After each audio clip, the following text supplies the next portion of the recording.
Damn it, Jim, I'm a doctor, not a Klingon genealogist. Star Trek Weekly starts now. You're tuning into the destination for TV superfan discussion, AFTERBUZZ TV.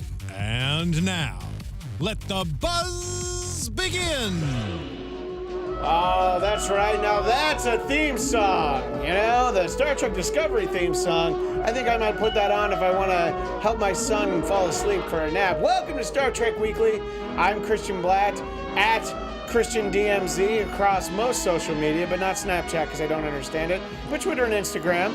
And me, I'm laughing at the superior intellect, joined by Frank Moran.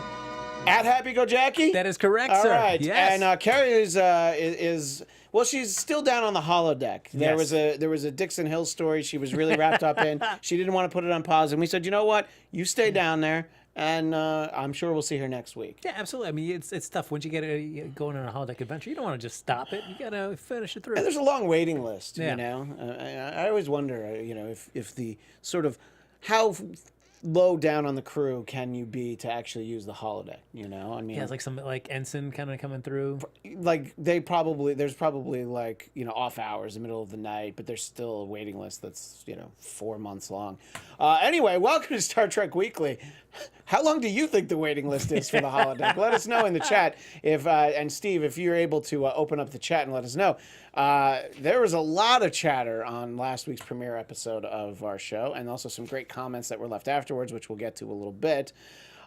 We are here to talk about all things Star Trek, but specifically we are going to focus on episode 2 of Discovery, the battle at the binary stars. And I understand that episode 3 came up tonight, but yes. We are basically a week behind at this point. Maybe at some point we'll catch up. We'll double up on them. But I don't know. Let us know what you think. Do you want us to have the most current episode right afterwards? I feel like it's easier for people to watch this show than it is for them to watch Star Trek. But well, it's your first foray in using CBS All Access. Yes, I had never used it How was the before. experience? Not great, because I wanted to rewind to because I was taking notes for this show, Yeah. and I wanted to rewind something that Sarek said, and I ended up back at the beginning of the episode like instantly. Ugh. And so then I was like, you know, I wanted to fast forward. But then, of course, you know, here at AfterBuzz, we don't have the no commercials version because it's not fiscally responsible. Yes. And so then I got stuck in an ad, and I'm like, what am I doing? So I guess, you know, I never did find out what Sarah had said that I wanted to get a note on. Had you used it before? I had used it before. I was going to say, because the only reason would be if you were a Good Fight fan, or you haven't seen enough Young Sheldon, and you just day after day need to keep watching it. I wanted CSI Miami when I want to see it. So that's why I got CBS All Access. Well, if I knew we were going to talk about CSI Miami, I would have brought my sunglasses in. Oh, man. You know, and no joke, I thoroughly enjoyed that show when it was on. There's CSI Miami? Yes. Well, Caruso. I love the supercut of all of the David Caruso, like, end of the teasers when he takes off the sunglasses. But I never saw more than that. But I think that those were great. Well, there's just, and this is a total tangent here. Welcome to the CSI Miami after show. No, we're teasing. Where David Caruso will just not look at, most people, he will not look at them while he's sharing a scene with them. And it's entertaining. His acting choice is great. That's very entertaining. Well, I'll let you sort of start. Just an overall impression for episode 2 of Discovery. You know, I feel like the best thing at this point is that while as I expressed last week, my frustration is like, why is this set back in the past? Why aren't we going forward? Yeah. Boldly going into the future. I feel like if I want to at least enjoy the series for what it is, I have to kind of put aside that general, kind of thought. We're boldly going where we've been for the last 50 years. Yeah. So, you know, taking it for what it was, it was better than I thought it was going to be. But I'm still like the whole Klingon genealogy and just like their genetic makeup to go from this to 10 years to be what we see in the original series. That's where the little thing that I said at the teaser at the top of the episode came from, because I was really thinking about it and I was writing notes and I'm like, wait, why am I so bogged down on this? Yeah. What would Bones say? That's you true. know, if you went to Bones with these questions, you know, he doesn't have time. He's not a Klingon genealogist. But it's like these Klingons are unlike any Klingon we've ever seen before. Yeah. And they all look this way. It's not like there's just the ones on the one ship and then the rest of them look like Klingons from Next Generation. That's fine, but no, they're all different Klingons, you know. And it's almost like they couldn't license the Klingon characters from themselves or something, so they had to create new ones. It's just, you know, for, you know, as much as like boldly going forward, I think while it's great just to see what's next that happens in the Trek universe if you're telling stories that happen after everything we've seen before. But also, I feel like it lifts a lot of handcuffs off you, because I feel like going back into this older timeline, setting up these offshoot of this Klingon race right now, all it is just going to make the Trek fans, who are very continuity focused, just where everything kind of lines up and all the star dates and everything, just get some focus on like, well, how do you get? They start picking everything apart and like, why is this? It shouldn't be like this. Yeah, and we talked about it last week. We are not the only ones calling attention to how advanced the technology is. And look, they should not be handcuffed to what the production values were in the 60s, but at the same time, and it's just sort of, it just puts those questions in your head. You know, like, well, why do they have holographic communication and things like that? But I know we talked about it last week, and there were people in the chat who said that they didn't care. So that was good to know. I mean, I guess, and that's what I think like Les Moonves is banking on there, is that they're going to be, to reach a broader audience. Yeah, I got to focus not only on the Star Trek fans, but wider audience. So don't worry about catering strictly to them. Cater to a broader audience. Do things, that are more technologically advanced than it would be in that timeline, at least that we know of. And fans are just going to buy into it. Yeah, and I think you're right that that's what they're counting on. Because there's a pay service essentially built around it, you feel like it's less seeking out the casual fan than if it were on CBS the network. I think if it were CBS the network, they might even be a little bit more lax with some of this stuff. But I mean, the people who you want to pay for this are the Star Trek fans. And I have a few that I've talked to over the past week, just via messages and things, and they're fighting it, but it's like a junkie that needs a fix. It's like, they're scratching their arms and they're like, I kind of want to know how the next part goes, and they're just like, it's only $5.99, Right. and it's like, oh, don't worry, the first taste is free, kid. Come on, sit down and watch the pilot on Channel 2 here in Los Angeles, CBS. And now they're so I think it's going to get to them, especially because the reaction has mostly been positive. I think if the reaction, I'm making sure that's not our live read this week, making sure that the reaction isn't the way that people are reacting to Marvels and Humans, because if you had to pay for Marvels and Humans, I think people would be like, no, I'm not going to pay for that. Personally, I liked the Inhumans, but did I love it? No. Okay. But I talked about this on Marvel TV News, Marvel TV Weekly, we actually call it Monday nights, and all I wanted was the teleporting dog Lockjaw to look good. But anyway, that's again not this show. Well, I guess it comes down to, would you rather have no Trek or this? Right, and we've had no Trek for a very long time. Yeah. Some people might think that the last couple times we had Trek on TV, we also had no Trek. I won't name any names, but there are people who felt that way. So it's been a while, and I was having a conversation with somebody on Twitter after last week's premiere, and I was like, I thought that this was the best premiere episode, I said since Deep Space Nine, because I think Voyager and definitely Enterprise didn't really grab me, and I thought that like this one had a lot going on, and I really wanted to watch the next episode, not so much that I was going to pay for it, so I had to wait for us to be able to see it at AfterBuzz. Yes. But anyway, so those are just some of the big picture things. Beaver 6, letter D, 9, I can't imagine what that's a reference to, says it's been a long road. Getting from there to here. Yeah, right. It's true. It's singing that Enterprise song. Yeah, exactly. It's been a long road. Well, we'll do a sing-along in a few weeks. That's right. Everybody can join in. Anyway, so this episode, and this is the point where we are going to talk about it in very spoilery fashion. So if you've enjoyed these first few minutes but don't want the show ruined, I don't know, plug your ears. But, stay tuned because we'll talk about some other things too. It picks up, it has to pick up right where the first part left off. And, it is mutiny, and they dealt with that fact. That was actually one of the comments that was left in the chat after the episode. Someone named Ken was worried about a plot hole in terms of dealing with how Burnham assaulted the captain and attempted a mutiny. He wanted to make sure there were consequences. Initially, in the course of this second episode, the consequences are felt, but then kind of eased off. But then at the end of the episode, you're like, oh no, it's real. Like, she's definitely going to have to pay for this. Yeah. You know, and if you watch the preview after the second episode, then you kind of start to get a feel for, you know, they've got plans for her, you know, now that she's well, lost her rank and basically has to do hard time. But that's the end of the episode. And I don't know. I mean, I think it was, you just had to very swiftly deal with it, even in the middle of this space battle. You know, I think you just like, okay, well, you're gonna go into, you're going down to the brig, right? I mean, you know, there was no, let me explain my case yet again, because I feel like not even necessarily in Star Trek, but a lot of times that's what you would see. It's like, yeah, I broke the rules, but I'm going to convince you now that I was right to break the rules.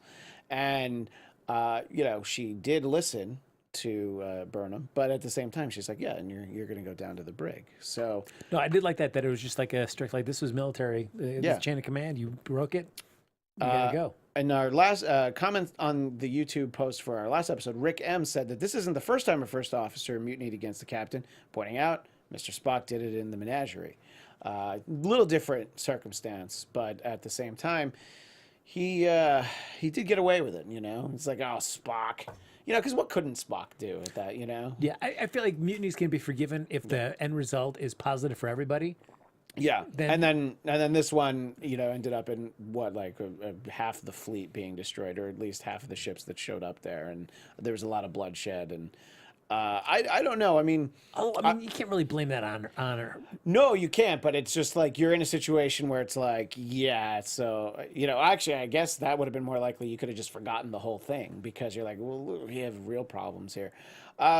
Just sort of your gut instinct. Do you think that all of that could have been avoided if Burnham had been able to get that first shot in like she wanted to? Well, the other thing too is I was thinking about it more too, and reading some stuff online too, is the when she first meets that Klingon on top of the artifact there, she ends up killing him. Yeah, you figure like that, would that be kind of a smaller scale demonstration of force? That's a great demonstration of force. And also, I mean, there were 24 Klingon birds of prey that all show up. So even if you had done that, and then, you know, that was kind of when we talked about this last week, that is kind of an unwinnable situation. That is actually a Kobayashi Maru because of the fact that, you know, either you strike first or you also instigate and like, see, everything I say, they come in peace. Well, then why did they strike at us? You know, so I don't think that the you know, what happens in the rest of the episode would have been any different, even if she had shot first. Just she wouldn't have ended up in the brig, basically. Very true. I mean, the person that was instigating all of this, he knew what he wanted to do. Yeah. Starfleet could have said anything they wanted to, and he would have spun it to make sure that that fight happened no matter what. Yeah, exactly.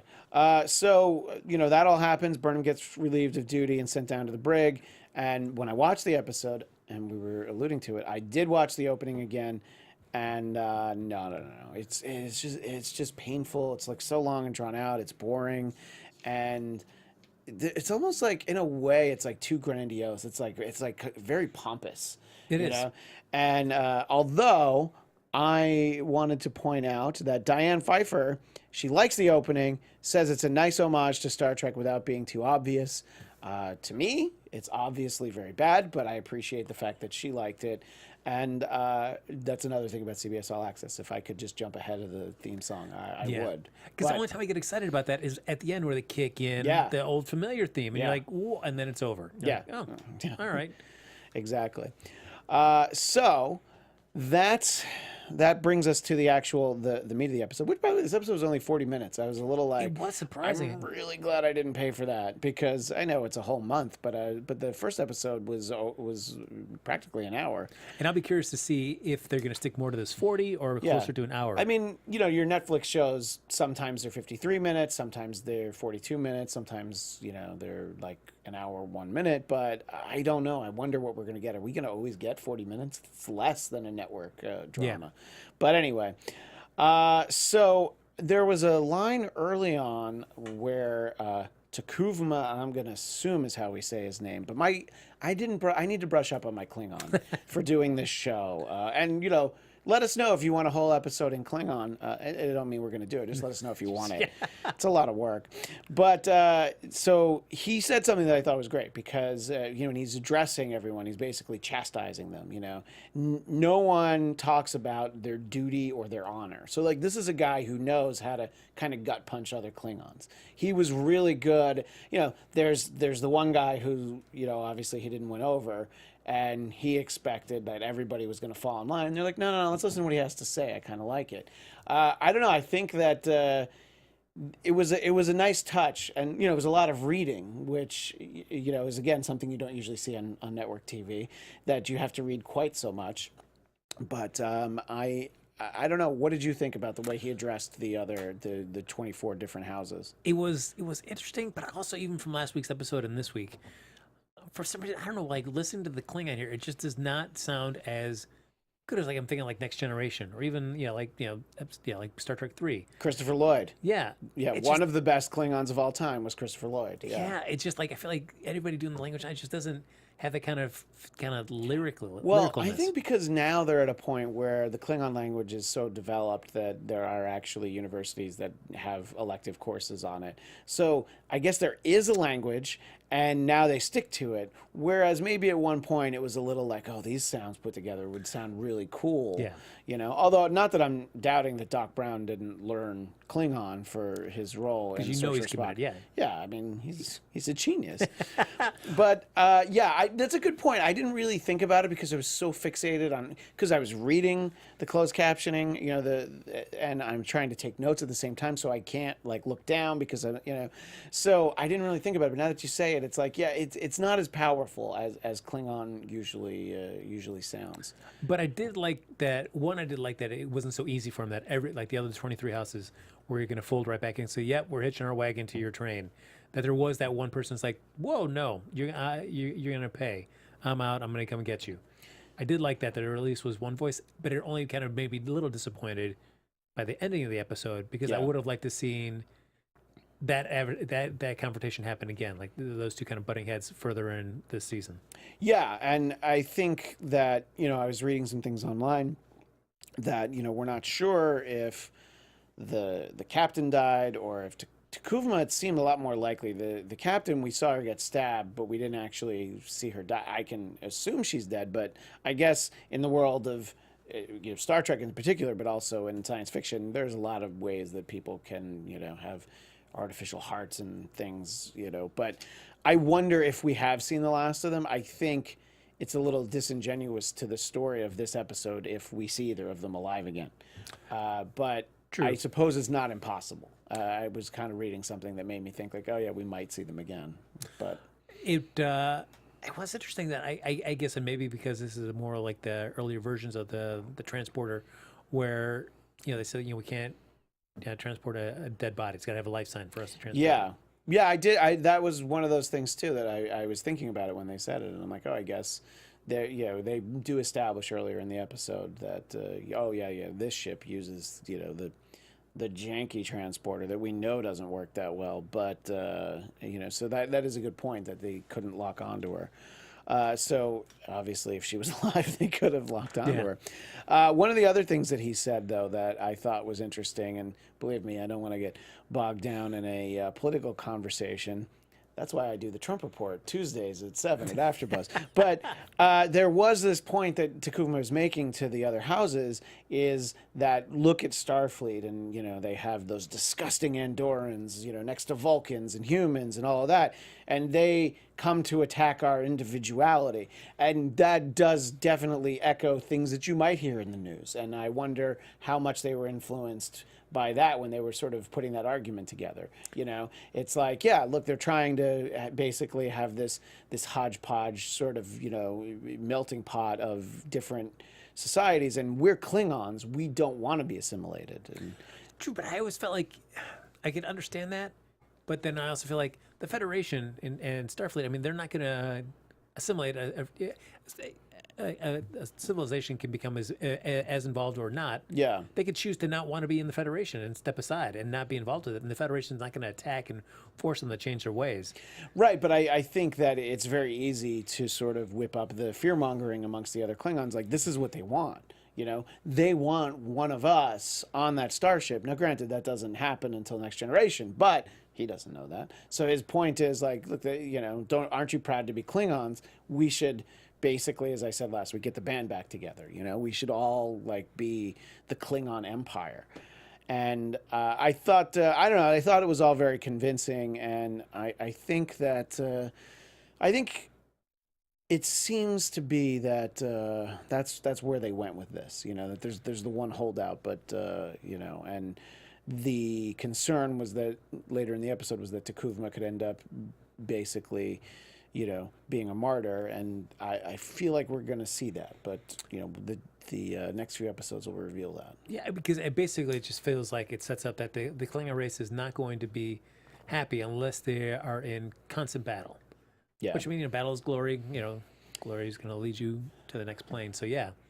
Well, speaking of battle, there was a pretty epic, especially for television, space battle in this episode. And, you know, it was very much like something out of the movies, not something that you're used to seeing on a Star Trek TV show. But at the same time, it's like when we see these space battles lately, it's almost like a starship snuff film, because they're just so brutal to all these ships, and you're just like, oh, but the ship looks so cool now, look what you're doing to and look what happened to that one.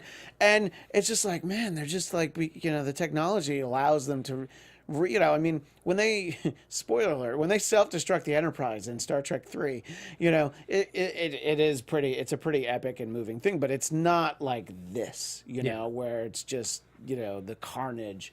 And I thought it was great, but at the same time, I was just like, oh man, this is bumming me out. You know, I like these ships, but I guess that's what you needed. I read this somewhere else. I think it was on Den of Geek, a website that I was reading. Pointed out they thought it was funny that the captain says, give me a damage report. And right when she says that, a guy's console explodes right in his face, which is just sort of like a very Star Trek thing to happen, you know, like damage report. Okay, great. So now we know it's pretty bad. But give me, and the audience, of course, your thoughts, Frank, on the space battle portion of the episode. Yeah, it's always cool to see Trek, at least on television, be able to kind of keep up with the visual effects. And it's been a while since we've had a weekly series. Yeah. So to be able to tell these kind of big epic space battles, when you're thinking back like in Next Generation, there's something like Wrath of Khan, to even jump back earlier in that, where you treated it more like submarines, so very slow to move. Yeah. That was kind of interesting. But then realizing, like, even like with like Deep Space Nine, with like the Defiant, something that was a little quicker, more agile to have in those fight scenes. A nice little step up from that. And then this one now, after seeing the films, kind of taking some of that approach and putting it back into the TV show. Yeah, I mean, it's very reminiscent to any kind of space battle that we've seen in the J.J. Abrams movies, because that's sort of the modern portrayal of this, and that's, look, it's the best usage of the technology. I'm not really faulting it. I was just actually a little taken aback. I was like, wow, this is not where I thought this was going to go. This is pretty. It's pretty nasty looking, to tell you the truth. I'd be curious to see how many are we going to see spaceship battles. Is it going to be a large part of the season? Is this something that, like, well, we're going to put a lot of time and money in the budget on this because we're not going to see that many of them, so we can really go all out on this. Right, because this is still essentially part of the pilot, and you know, a lot of shows they put a ton of money in the pilot, and then they try to, you know, sometimes they reuse effects. I'm not saying that that's what's going to happen here. If we see that Klingon bird prey that we've seen like in Generations. Yeah. No, I mean, the worst for this, and again, it's a little deviation, is the original Battlestar Galactica that had, the one from the 70s, it had like little sequences that they would reuse in the shots in order pretty much in every episode, you know, just because, like, yeah, we got to fly, we got to shoot, it's all right, we'll make it work. Relevant comment from last week's episode, Kel's Twins 3176 likes the show, but is, quote, not jazzed about what is looking like a war show with too much focus on the flash, bang, shoot 'em up aspects.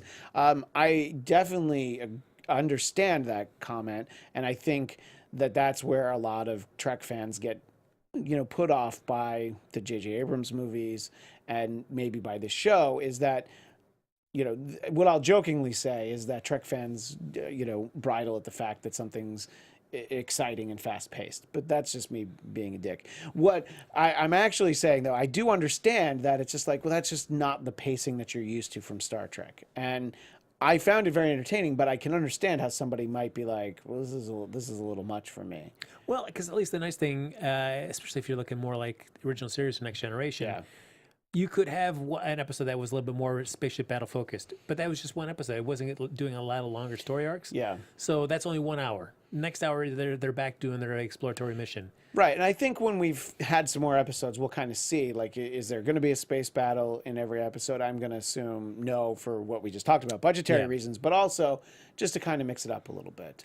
But it's tough to see, at least what we've seen from these 2 episodes and what we've seen a little bit about the third. Yeah. It's very much setting up like this early war with the Klingons it seems to be the going to arc be of the focus, season. yeah. So, and I can understand how maybe, some people are put off by that, really. What we get next is kind of a nice sequence with Burnham and the ship's computer where she reasons with it. And, it's like, well, no, here's why you have to let me out, because I'm going to die. And this is how, and I thought it was really interesting. And that's sort of a very Star Trek thing where you're like, all right, I'm also smart. I know the computer's smart. Let's see if we can get our brains together on this. And then, of course, it was kind of a cool effect where I'm going to just ignore the science aspect of it and just enjoy the fiction of her jumping through space. And, it's just like, I don't know about that. But I thought it looked really cool. It was really cool, but it also made me feel like the way the computer was saying, like, nope, I can't release control to you because you haven't reached, that possible, like, life-threatening moment. Yeah. She was able to easily change the computer's logic. Because it's going to be in 8 minutes. Yeah. It's not like, oh, maybe it'll happen in a month. It's like, in 8 minutes, I'm going to die. Yeah. All right. I guess you're right. I mean, it's easier it was easier to trick this computer than it is to trick Siri or Alexa. So, but that's because this is the early version of the computer. It didn't sound anything like Majel Barrett. But I thought we had another very Star Trek moment, which was poor Ensign Connor, who, I mean, they don't have red shirts at this point, but he should have had one. Because he wanders into the brig. This isn't sick bay. And you're like, oh no, this is really, I didn't think he was going to get sucked out into space. But I was just like, oh, the poor guy, he never had a chance. But I don't know. I mean, it didn't make me laugh, because it wasn't a funny moment. But there was a little part of me that's like, there you go. There's another Star Trek touch, character that we've gotten to know just a little bit, and there he goes, so see you later. I mean, I felt like that was one where I saw like the J.J. Abrams kind of touch there, from like a person getting sucked out of the spaceship and you see him kind of floating into space, like, oh, all right. Yeah. We had a comment that was posted on our last episode that actually referenced episode 2 of Discovery, and I don't know, it was weird because the person's name was just some like garbled gibberish character, so I'm not quite sure who this was, but said, just wait until Michael uses a lightsaber. Sarek already used the Force to communicate. Now, it is something that we have seen sort of a long-distance communication via a mind meld in the past, but it's more, it was like a briefer, well, we're talking a lot about Star Trek 3 today. Yep. But the fact that, like, Bones still had Spock in his head and, was telling him to go to the Genesis planet. This is basically a conversation with Sarek because of the mind meld. And have you ever seen anything like that? Because there could be an episode that fell through the cracks, or maybe there's a book or a comic that I didn't read. I personally don't think I'd ever seen anything quite like that. Not quite like that. I feel like never in one of the TV shows. Yeah. In the books, occasionally you can get that kind of like long distance kind of communication there, but never in the TV shows. And again, that's the only other thing that I kind of feel frustrated about this, the setup that they have for this character, especially with Sarek and Burnham, is that for 7 years, or for quite a while, that she was his ward. Yeah. And yet it's always the frustrating thing is like, but Spock, you would think, would mention something like this. Oh, I've got a like a human, like almost like a sister who's kind of raised alongside me. Conversationally, it ought to have come up at some point. Yeah. I mean, unless they want to explain away some shameful moment that, made him like disown her as his fake sister or something. Yeah. But it's moments like that to make me feel like, well, what do you really gain other than like, hey, we can name check Sarek, which is kind of cool. Yeah. It's a nice tie to the original series. But also, it could just be like, if you really want to have Sarek in there, it could be, he could be like her teacher at the Vulcan Academy. We do get a little bit more background on Burnham, though, like, that she was the only human at the Vulcan Academy, and then we see the flashback to 7 years ago, and she was definitely a lot more Vulcan-like at that point, which I thought was a nice touch, because there's always a very Vulcan delivery that you get from actors that are basically portraying Vulcans, and in her case, she had just been around Vulcans for so long. It's almost like she picked up the accent because she lived in Brooklyn for a decade, And I guess it's been a while since I've watched Sarek in the original series. Yeah. But this version of Sarek seemed a lot more chill in terms of just interacting with the humans. Like when he's kind of admonishing Burnham, it's like you got to have diplomacy. Yeah, no, that's a great point. I mean, obviously he's got to be chilled to some extent because he had a human wife, but at the same point, usually the way we saw him was not this easygoing guy. Yeah. And you'd think if anything he'd ease up later in life. Sort of backtracking because I am going through my notes in the chronological order of things that happened in the episode. There was kind of a really awesome effect where cloaked warbird, bird of prey, started slicing through the USS Europa. And that captain decided to self-destruct at that moment. So that was actually that was kind of a very cool thing that I don't know that you would have seen on the original series. This was the thought that I had, because just the notion of suicide, they, even in a military victory, probably wouldn't have made it onto network television in 1966. No, that's true. And it's because you always talk a lot about the Klingon cloaking abilities, which, at least from the way that they were speaking, nobody until Takuma said it, nobody else had used it. He's kind of like the creator of this. Yeah, well, because they were bragging about and he figured out how to do this, so yeah. Again, just to take one quick tangent on this, is that they gave him a name there as everybody's kind of after the battle. They call him Takuma the Unforgettable. Yeah, the Unforgettable. Which I'm like, well, I've never remembered him. He's never been mentioned once before. He is unforgettable to these people in this situation, but once they leave the room, they will indeed forget him. You think Worf would have mentioned something about the unforgettable guy that did all this? It's true. Yeah, if anyone, it would have been Worf. Yeah. But anyway, I thought that was just a really cool moment, and it was I don't know. I mean, it's nice to sort of see the inclusion, sort of the update of that kind of mentality, because in that situation, that is exactly what you would do. It's well, they're tearing through our ship. We are all going to die. Let's take them with us before they get us. Yeah. And, it's weird. It's you're sacrificing your crew, but it's by my estimation, that's kind of a very heroic moment in the episode. You're thinking about the larger, you have the rest of those ships out there that are counting on you to try to at least do something. And interesting to see a cloaked bird can use as a battering ram as opposed to just kind of showing up and firing weapons on them. It reminded me of, I think, was it First Contact or Insurrection, where Worf realizes he's in the Defiant, so that's why I think it might be Insurrection, and he's literally about to ram a ship, and then all of a sudden the Enterprise is like, "Hey, do you need our help?" And he's like, "I guess today's not a good day to die." Anyway, anytime it makes me think of Worf, it's good.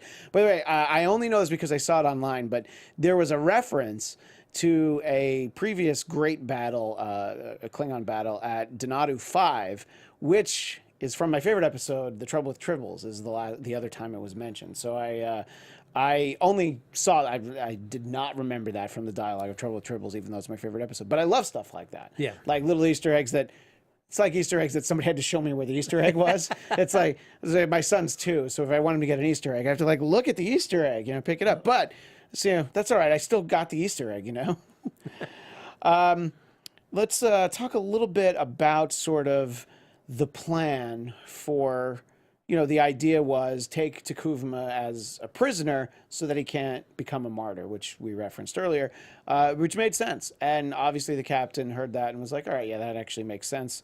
even though you knocked me out and I'm hugely disappointed in you, let's try and do that. And it's a very old Trek thing that the captain and first officer charge right into battle. Very true. Because no security staff, anything like that. No, none of the security guys need to go. Just go ahead, captain and the first officer. Just the two of us, nobody else. Yeah, but no, so that's consistent from the original series. Yes. There's that one moment. But I thought it was just a really cool thing. It was like, all right, so we're gonna use the transporter, put a photon torpedo inside the corpse of one of the, and I'm like, well, that's a pretty ingenious way to, try and take out the remaining bird of prey. What did you think about that sequence? I liked it. I mean, even from the beginning, because I thought it was kind of interesting to see the captain and Burnham kind of have that kind of debate about like why she did that mutiny, and that that Sarek brought you to me to kind of temper, get rid of that Vulcan logic and have more humanity showing through, and Burnham countering with like, I was following my way the humanity because I care about all you guys and I didn't want you all to die. So I thought that was interesting, and that led to a really cool moment where instead of just kind of piloting a ship over there, now to just kind of be sneaky with the and attach that to a deceased member after bringing it back in. Yeah, because it's like we've seen enough things where we're gonna take the shuttle over there, and then so it's like it was cool to see something different. So then it comes to a moment that we've referenced, which is, oh, that's why she's special guest star Michelle Yeoh. Yeah. So, but although I would imagine we will probably still see her in flashbacks at some point, whether she's alive or not, which you did make a good point that there is no life sign in that body. So she ought to be dead because she cannot be assimilated by the Borg. Yeah. Because if they do that, I think people are, if they put the Borg in this timeline before the original series, people are going to get very upset. So we're going to assume she's actually dead. But talk a little bit about that moment, though, like what your reaction was. It's like when you saw Michelle Yeoh as special guest star, you were just basically waiting for any moment. Like, is this going to be it when she dies? Is that going to be it? So you saw, I thought she was going to die like early in the first hour. Yep. Like there were a couple times where I'm like, all right, this is it, and I'm like, oh no, she's still around. Yeah. Or even when part of the bridge blew up. Yeah. And before, I was like, oh, is she going to get sucked out? Nope, she's still there. No, there's still plenty of ensigns to sop up the hole in the hull. Yeah. So I'm bummed to lose her because I think her relationship with Burnham was really interesting, and I feel like I got enough of it that I wanted to know more about it, and other than the flashbacks, we were going to be kind of robbed of that opportunity. So yeah, no, I was a little disappointed, but not surprised. I mean, I don't know that I thought it was going to happen exactly in that moment. I think we'd gotten far enough in the episode where I'm like, well, maybe it's not going to be this week, but yeah. But anyway, let us know what everybody thought about that part of the episode and the episode in general. Yeah, because the interesting thing about that fight is that, so she ends up getting killed, and then Burnham decides like, all right, I'm just going to kill the guy instead, kind of belaying my whole idea. Like, I'm going to get him so we don't make him a martyr. I'm going to kill him anyway. Well, I mean, I guess that's because she is not guided by logic, even though she went to the Vulcan Academy. She was the most human. And so then after the episode, we sort of get some glimpses at what we're going to see later in the season.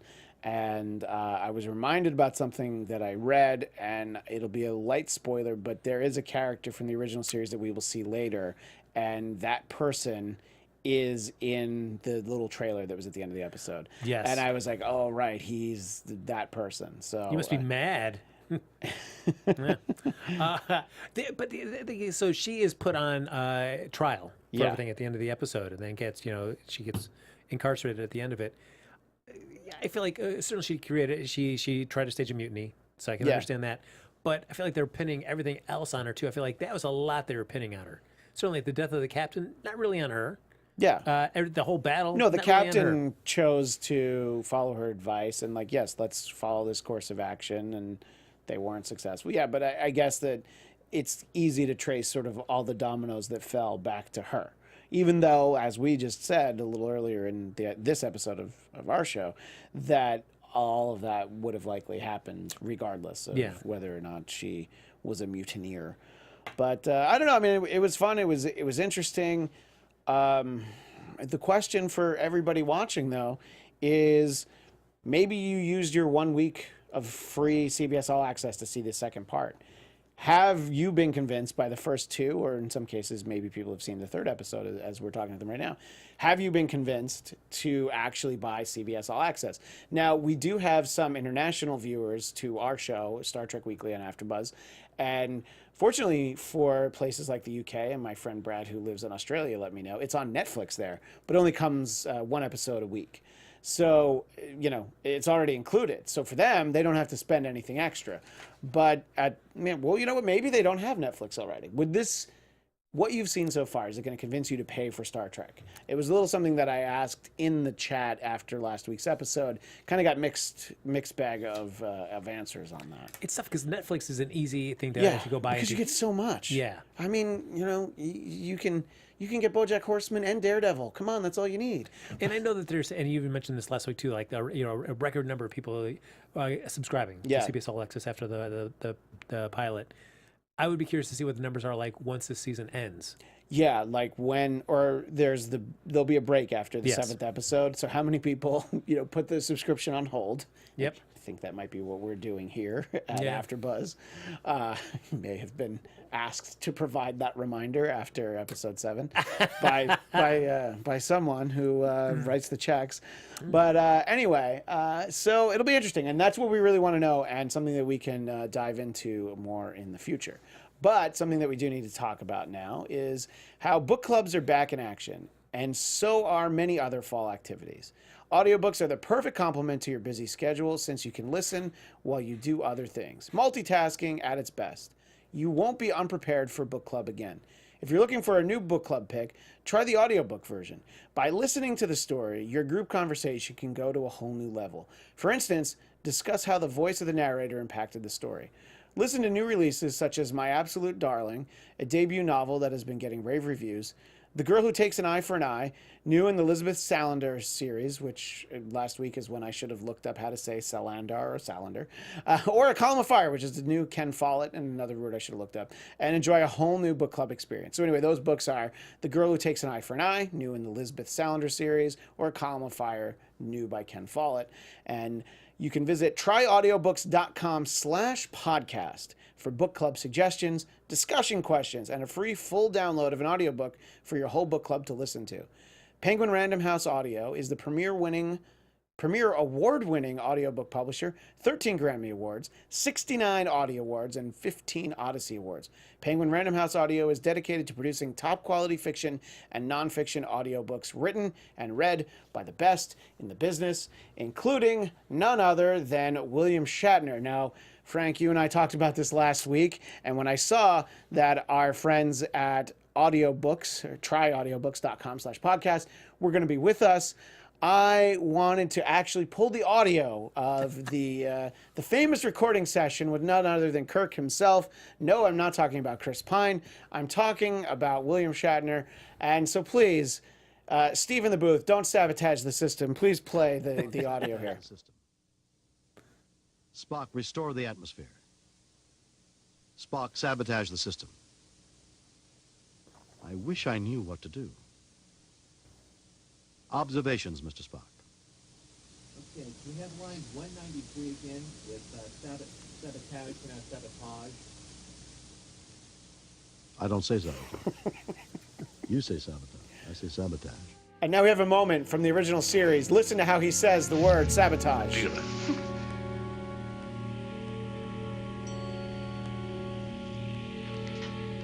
Is this why you sabotaged my ship? Sabotage! But it has not been sabotaged. Now she says sabotage, but he says sabotage. No wonder in the J.J. Abrams timeline, he really likes that great Beastie Boys song, Sabotage. That's like his favorite song as young Kirk. A quick little exchange that I wanted to have because we talked about audiobooks and the book club. I was wondering what one or some of your favorite Star Trek novels were. I know I mentioned like IQ and Imzadi from Peter David. Peter last David week. ones, Yes. yeah. I will give a shout out to the, and I mentioned this a little bit last week too, the Judith and Garfield Reeve Stevens wrote a series of novels with William Shatner detailing what happens with Kirk after he dies in Generations. And that's from the audiobook of those Yes. novels. And you said that series, there's a few of them, right? There's 6 of them. Yeah, I believe my mom read all of them, and they were in the house. And I was like, oh, yeah, maybe I'll get around to reading that. I was so psyched. It's such a great job. For me, it's a much older one, and it's Yesterday's Sun by A.C. Crispin, which there was also a follow-up. And that was the first one where I was like, wow, this is like really good. And that... I was just sort of jogging my memory about it in preparation for the show. And that was the first Star Trek novel that wasn't an adaptation of a movie that went on the New York Times bestseller list. So that's sort of, and it's from 1983. And then it was just like, oh, yeah, I'm really old. But here's the important thing about that. There's an audio version of that book read by Leonard Nimoy and James Doohan. And I had no idea until I just read about it before the show. So I was like, well, I have to find that, because it's Scotty and it's Spock too. We've got a few more minutes, so I do want to read a few of the comments from people on the episode. Last episode, Al Anderson said that he liked it a lot, and he signed up for CBS All Access, and he looks forward to the next show, and it has him hooked. So that's an immediate answer to the question I just asked, but he's answering a question that I put in the chat room last week. So I think that you'll find a lot of that people are like, and my one friend who I was jokingly saying that he's like scratching his arm and jonesing for it, like he likes Star Trek so much. I think when I tell him like, oh yeah, I've seen the first 3 and I enjoyed them, then he's gonna be like, well, damn it, now I need to see the first 3. I think people are about to crack, because I don't think we knew this last week, but just some friends were letting me know that CBS is being very diligent for people who might try to watch TV shows through unsavory means and go to dark corners of the dark web to try and find them. They're getting pulled down very quickly. Quicker. Yeah. I mean, and you can usually find like the new episode of Game of Thrones on some of these sites, but this is getting pulled down faster than that. So it's interesting. I guess because the whole business model is, no, we need people to pay for this. No, yeah, absolutely. It's, but I also feel like CBS has got to do its part too by at least. I'll be wondering what they're going to do because they have to have some. They have to realize that a lot of people could unsubscribe to this. Yeah. When Star Trek goes dark, whether it be during this mid-series break or at the end of the season. Yeah, and I don't think that if they keep doing the show where they talk about Star Trek, which is nowhere near as interesting as our show where we talk about Star Trek, ours is free, and I don't think that will keep people interested. And I honestly don't know what their plans are. Like, do they have another show, like not Star Trek related, but do they have another show that they think is going to grab people? Like, is The Good Fight coming back? I don't know the answers to The Good Fight is coming back, but you think like if they're trying to get people to subscribe, you want to be able to offer that there's more than just one other show that's going to be providing new content to you. One more comment from last week's video. J.D. Winty says that he thinks Star Trek Discovery is this is a direct quote, it's a dud through episode number 2, but the key is he's still watching. That's true. So it's a dud, but let's see if it turns around. And I don't know, I think when we get to the 7 episode point, we'll have a really good feel for what the show is. Right now, we've sort of seen the 2-part story that's really just, it's almost like the origin story of Burnham, and like her real story is now like going forward, Yeah. At least that's the feeling we get. I'm less interested. I really kind of wish they'd go back to Bryan Fuller's original idea. I know they got a great being cast. An anthology. Yeah, because I don't know if I'd want to watch 5 seasons of like this kind of 10-year gap. Yeah, and you know what? If you do it as an anthology, maybe we can see this cast again in a couple years, which I'd be all right with that. But let's see something different in between. Anyway, we are out of time. We could talk Trek more, but the show will be back next week. I don't know if I'll be here. We'll see. Maybe I'll be a hologram, or maybe we'll do a mind meld, and you and I will just talk in space somewhere. Anyway, for Frank Moran, at Happy Go Jackie, anything else that you should promote? I that's the only thing I remember is here. And that's the only thing you need to remember. That's all you need to know. Just go to Happy Go Jackie and you'll find everything. And you can find me at Christian DMZ. And tomorrow night, as I mentioned earlier, I do Monday night's Marvel TV news here at AfterBuzz, so check that out. And we will see you next Sunday at 10 Pacific. Live long and prosper. From executive producers Maria Menounos, Kevin Undergaro, Phil Svitek, and the entire AfterBuzz TV staff, we would like to thank you for listening to the AfterBuzz TV network. To watch or listen to other after shows and post comments or questions, be sure to visit AfterBuzzTV.com. I'm Sir Richard Wentworth, and this has been a presentation of AfterBuzz TV. Buzz you later. The views expressed herein are those of the hosts only and do not necessarily reflect the views of AfterBuzz TV or its owners or principals.